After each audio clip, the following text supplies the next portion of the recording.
प्रणाम नमस्कार। हम गायक दीपक दिलदार भोजपुरी श्रोता रूपी गार्जियन के प्रणाम बा। और आप सबके बीच में एगो बहुत ही प्यारा सॉन्ग लेके आइल बानी कलश म्यूजिक से, अभी बानी कुंवार।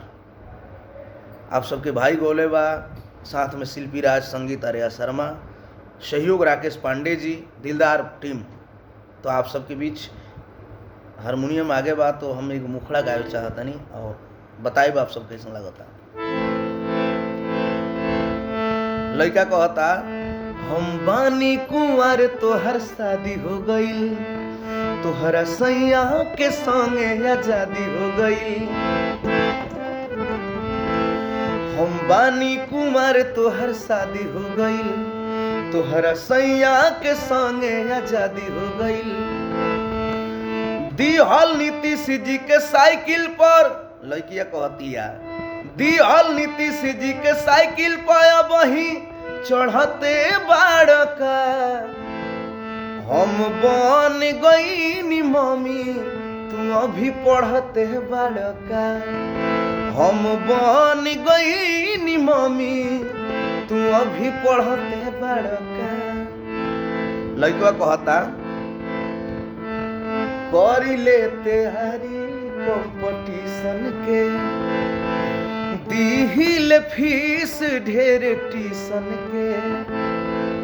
तो लड़किया कहतिया, हम तो घूमतानी इहवा साड़ी चढ़ा के, तू तो देवदास बनल बाड़ो इहवा दाढ़ी बढ़ा के। देह भइल 6 फीटा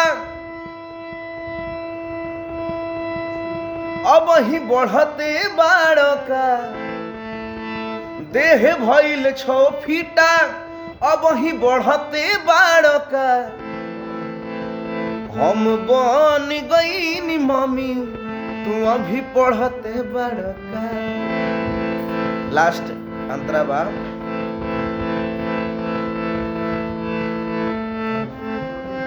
बानी कुंवार तो चिढ़ाव तारू, बानी कुंवार तो चिढ़ाव तारू। हमरे सोझा साड़ी झमकाव तारू। बबुआ भुवन अपना मन के मनावो, शादी के तू अपन घर के बसावो। दीपक दिलदार प्यार शीशा में अब ही मढ़ते बाड़का। दीपक दिलदार प्यार शीशा में अब ही मढ़ते बाड़का। हम बन गईनी मम्मी तू अभी पढ़ते बाड़का। धन्यवाद। आप सब जल्द ही वीडियो देखे के सुने के मिली। बहुत बहुत धन्यवाद।